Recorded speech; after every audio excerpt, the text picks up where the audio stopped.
नमस्कार मंडळी, मी पूजा. Flavour studio bye पूजा या रेसिपी चॅनलमध्ये मी तुम्हा सर्वांचे मनापासून स्वागत करते. आज आपण बनवणार आहोत झटपट, कुरकुरीत आणि चविष्ट अशी रेसिपी मक्याचे आप्पे म्हणजेच कॉर्न आप्पे. ही हेल्दी आणि चविष्ट अशी रेसिपी लहानांपासून मोठ्यांपर्यंत सर्वांनाच आवडेल. आप्पे तर आपण वेगवेगळ्या प्रकारचे नेहमीच केले, तर चला मग कॉर्न आप्पे कसे बनवायचे याची रेसिपी पाहू. कॉर्न आप्पे बनवण्यासाठी येथे मी एका मक्याचे कणसाचे दाणे काढून घेतले आहे. आता आपण यातील अर्धे दाणे मिक्सरच्या भांड्यामध्ये टाकून घेणार आहोत. मक्याचे दाणे मिक्सरच्या भांड्यामध्ये टाकून झाल्यानंतर आता आपण हे सर्व मिक्सरमध्ये एकदम बारीक असे दळून घेऊ. तुम्ही पाहू शकतात येथे मी मक्याच्या दाण्यांना एकदम बारीक असे दळून घेतले आहे. आता आपण दळून घेतलेले मक्याची दाणे उरलेल्या मक्याच्या दाण्यांमध्ये टाकून घेणार आहोत. त्याचबरोबर आता आपण या बाउलमध्ये एक मीडियम साईजचा बारीक चिरून घेतलेला कांदा, त्याचबरोबर बारीक चिरून घेतलेली एक शिमला मिरची, 1 टीस्पून जिरे, 1 टीस्पून हळद, 1 टेबलस्पून काश्मीरी लाल मिरची पावडर. तुम्हाला हवं असेल तर तुम्ही हिरव्या मिरचीचा सुद्धा वापर करू शकता.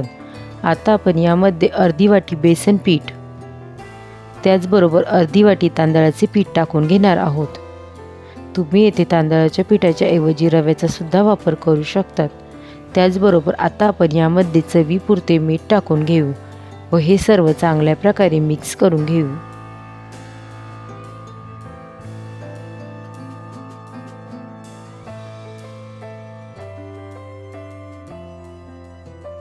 याआधीसुद्धा मी आप्प्यांच्या वेगवेगळ्या प्रकारच्या रेसिपी तुमच्यासोबत शेअर केल्या आहेत.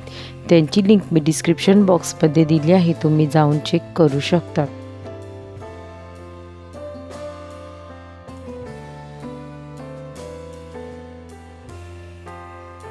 आता आपले हे सर्व चांगल्या प्रकारे मिक्स करून झाले आहे.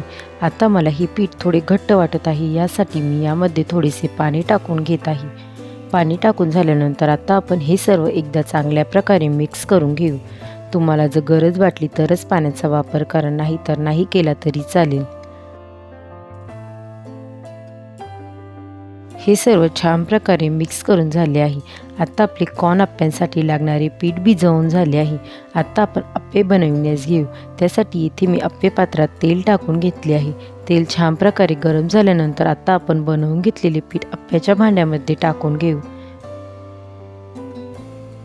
तुम्हा सर्वांना जर माझ्या रेसिपी आवडत असेल तर रेसिपींना लाईक करा आणि शेअर करा व अशाच नवनवीन रेसिपींसाठी आपल्या फ्लेवर स्टुडिओ या रेसिपी चॅनलला सबस्क्राईब करा. त्यासोबत शेजारील बेल आयकॉनला प्रेस करा, म्हणजे तुम्हाला येणाऱ्या सर्व नवीन रेसिपींचे नोटिफिकेशन सर्वात पहिले मिळेल. संपूर्ण आप्पे टाकून झाल्यानंतर आता आपण ह्या आप्पे पात्रावर झाकण ठेवून या आप्प्यांना छान असे शिजवून घेणार आहोत. 3 ते 4 मिनिटांनंतर आता आपण आप्पे पात्रावरचे झाकण काढून घेऊ व आता आपण आप्प्यांना एका बाजूने पलटी करून घेऊ. तुम्ही पाहू शकतात आता आपल्या आप्प्यांना एका बाजूने छान असा लालसर रंग आला आहे. आता आपण दुसऱ्या बाजूने सुद्धा आप्पे अशाच प्रकारे शिजवून घेणार आहोत. आप्पे दुसऱ्या बाजूने शिजवण्यासाठी आता आपण आप्पे पात्रावर झाकण ठेवून घेऊ. 2 ते 3 मिनिटांनंतर आता आपण आप्पे पात्रावरचे झाकण काढून घेऊ व आता आपण आपले आप्पे दुसऱ्या बाजूने सुद्धा छान असे शिजले आहे का एकदा चेक करून घेऊ. आता आपले आप्पे दोन्ही बाजूने छान प्रकारे शिजले गेले आहेत.